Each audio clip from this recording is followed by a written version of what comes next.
Hello everyone, good evening. So welcome to our bedtime devotional for girls. So ano na po ta sa ika-day 257 sa ato ang devotional. Karon it's Saturday, September 5, 2024. So God is good all the time and all the time God is good. So tagalan na to og gamayng panahon ang pulong sa Ginoo. Katunta kung usang ato ang madunggan karon. So atong topic karon is love that lasts. So atong word nga na dinhi is naa sa Psalms 133 verse 1 ingon dinhi, it is good and pleasant when God's people live together in peace. So let us pray. Father God in heaven, Lord, we acknowledge your presence. Ikaw ang Ginoo Lord God. Ikaw ang tag-iyan ng tanan, Lord. Silo akong Lord God sa mga kalapasan, sa mga nahimo, Lord God, nga dili mo kapahimaya sa mga tanggala, Lord God, ang sa mga babag, Lord God, sa mga pagtuon diya sa imong pulong. Tabangi kami, Lord, wala kami mahimo, wala ikaw, ngunit kaya ikaw lamang, Lord God, ang maghatag ka ng katagbawan sa amo ang kinabuhi.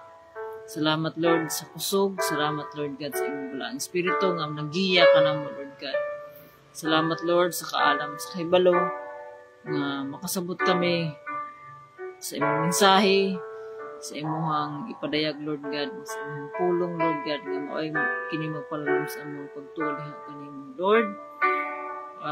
Cleanse our hearts, Lord God. Make our heart pure and blameless before you. Wala kang mahimagula ikaw, Lord God. Ikaw ang mamuhat, Lord God, sa mga makadungog ng inyong mensahe. Ikaw ang Ginoo, Lord God. Mga igamahanan nga ang saligan o alagaran o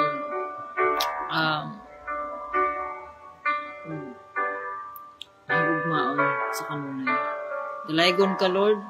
Ikaw ang Ginoo, Lord God. Ikaw sa pagsugod hangtod sa pagtapos. Salamat sa mga pag-uban, Lord God. Kanamo. Sa ngalan ni Jesus. Amen. So again, good evening. Atong topic karon is love that lasts. It's good and pleasant when God's people live together in peace. So, kung ato ning kuan sa Salmo 133 verse 1, so maayo kung maayo, it's good and pleasant when God's people live together in peace. So, kung nagkahiusa ang mga katawhan, labi na nga sa kapinoyanan. So, mas mahimong malipayon. So, are your friends kind to you? And are your friends nice to other people too? If so, congratulations. If not, it's probably time to start looking for a new friends. After all, it's really not very much fun to be around people who aren't nice to everybody. The Bible teaches that a pure heart is a wonderful blessing. So, ingon sa pulong sa Ginoo nga, blessed are those who are pure in heart, for they will see God. It's up to each of us to fill our hearts with love for God, love for Jesus, and love for our people. When we do, we feel better about ourselves. Do you want to be the best person you can be? Then invite the love of Christ into your heart and share His love with your family and friends. And remember that lasting love always comes from a pure heart, like yours. So, ang atong devotional karon is nag-remind ka nato nga natay mga family and friends nga ma-share nato sa ugma sa Ginoo. So, mao na nga kanunay ta nga mag-aampo kanunay ta nga mag-aampo nga maghiusa ta labi na ang mga tagpamilya sa usa ka panimalay nga kay usa magud na kung maayo ang ato ang naay kalinaw sa matag pamilya, di ba? Naputay kalinaw sa to ang kasing-kasing, tapos maayo pod mahimutang makafeel ta og satisfaction sa ato ang kinabuhi. So, mas maayos nang wala gid tay kanang bitang gikalagutan, kanang we are free pure ang atong kasing-kasing nga maningkamot nga be at peace with everyone. So dili tanan tao ato jung magustuhan, pero ingon sa pulong sa Ginoo to love our enemies. So mana it's kani nga mga tao is mga difficult people ni sa ato ang kinabuhi. So dili tanan nga tao ma-please gyud nato. Miski unsaon nato og buhat og maayo, miski unsaon nato, that's a reality. Miski unsaon nato og buhat og maayo, naagi mga tao nga kanang laing og perspective para sa ilaha. So dili nato na control, God is in control. What we can control is our response sa mga tao nga ingon ana og mga perspective sa ilahang kinabuhi.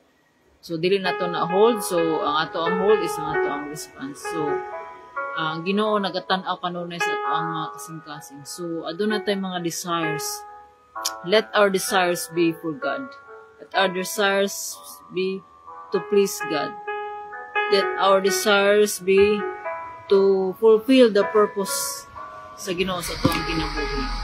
So ang love nga mag-last is good is ang gugma gayud sa Ginoo. Itong topic karon is love that lasts. So this devotional is reminding us that God always loves us no matter what we are. So ang Ginoo kanunay gigugma kanato maski unsa ang ato ang status sa kinabuhi. So ang Ginoo andam gayud mutabang kanato, mutabang gayud ang Ginoo kung ato siyang pangayuan og tabang. Ang Ginoo gi-honor sa Ginoo ang ato ang freedom to choose ug dili siya mangilabot kung dili na to i-permit. So mao na nga God is calling us every day sa mga circumstances nga mahitabo sa atoa, sa mga atong mga experiences nga kung kinsa gid ato ang pangayuan og tabang.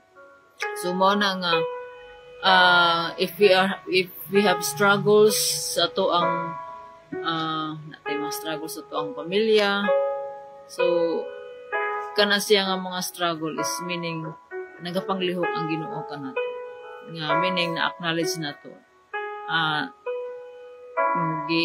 kanang meaning naa ang walang espiritu kanato. Kay kung wala tay struggle, meaning kung magpahiuyon lamang tas ato ang pagbati sa atong pagbati diri sa kalibutan, pagbati nga dili insakto. So mao na delikado. So mao na nga our life here on earth is preparing us, training ourselves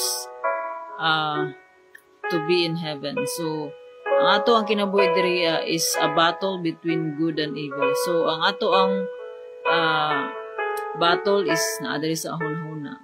So it's the battle between good and evil. So ang ato ang kalaban is dili ang ato ang isikataw, kundi ang atong kalaban is ang mga naa sa espiritu ato ang kalaban.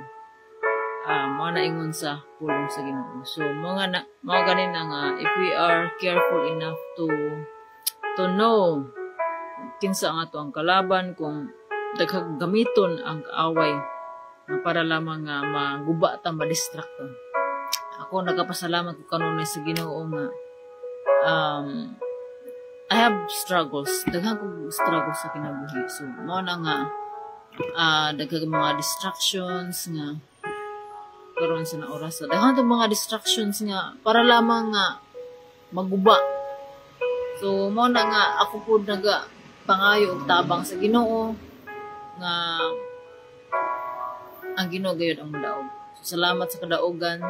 It's by the grace of God. So mao na ang tanan kay maya kahimuan, ang tanan gayud naa sa Ginoo. So ang diri is ingon diri do you want to be the best person you can be? So we can be the best version of ourselves if we are in Christ. Kung naata sa Ginoo. Tungod kay kung naata sa Ginoo, ang ato anang gina-please is ang Ginoo. If we please God, so maapil na diha ang tao. Tungod kay mo na nga, if we truly believe, if we truly understand the love of God, so we choose to love God and to love other people. So invite the love of Christ into our hearts. So kung wala pang Ginoo sa tuwang kasing-kasing, i-invite na to ang gugma sa Ginoo, because the love of God is the one that lasts. So ato po nang i-share sa ato ang family and friends. And remember that lasting love always comes from a pure heart. So blessed are those people who have pure heart, for they will see God. So magpasalamat ta kanunay sa mga tao nga naa sa tong palibot nga magigamit sa Ginoo para ma-mold ang ato ang karakter. So salamat ta sa Ginoo kung naka-experience ta sa iyang gugma. Kung nakakita ta sa Ginoo. So God loves us so much. And by the grace of God, we are made righteous. And all for the glory of God. So kining tanan, sa Ginoo lamang. So let us pray. Father God in heaven, Lord, we thank you, Lord God, sa imong pulong. Thank you, Lord God, for reminding us. Thank you, Lord God, for your love. Imong gibubo ka na kanunay, Lord God, nga maski kami mawala sa imong presensya, kanunay gyapon kang padayon sa imong mga panalangin dinhi ka namo, Lord. Dili man namo mahimo ang imong gipabuhat ka namo, pero tabangi kami, Lord God, nga makahimo niini. Mahimo namo ang imong gipabuhat ka namo, Lord God, kung naa ka kanunay sa amo ang piliran. Salamat, Lord, sa imong pag-uban ka namo gikan sa pagsugod hangtod sa pagtapos. Ikaw magigistorya kana sa mga tao nga maminaw, Lord God, pinaagi sa imong pulong. Ikaw magabisita kanila, Lord God, maghahikap sa ilang kasing-kasing. Sa hunahuna, Lord God, ikaw magabag-o, pamuhat, Lord God, sa ilang kinabuhi nga mas malalong pa ilang pagtuo diha kang Kristo.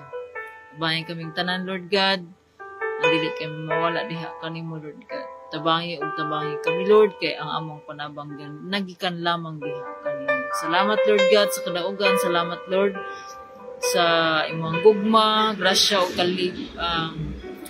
imong kaluoy. Salamat, Lord God, sa tanan ay imong gipa experience din ka namo. Dalaygon ka, O Dios. Salamat sa tanan. Imo ang tanang dungog himayog nga pagdayo kanimo lamang amahan. Ang tanan, Lord, ang gipasalamatan, giampo sa ngalan ni Jesus. Amen. So again, may gabi o tomorrow is Sunday, so let's have a peaceful rest, and let's thank God for another day sa atong kinabuhi. Salamat sa iyang kadaugan. Let's celebrate tomorrow's God's goodness. Good night, God bless, and see you tomorrow.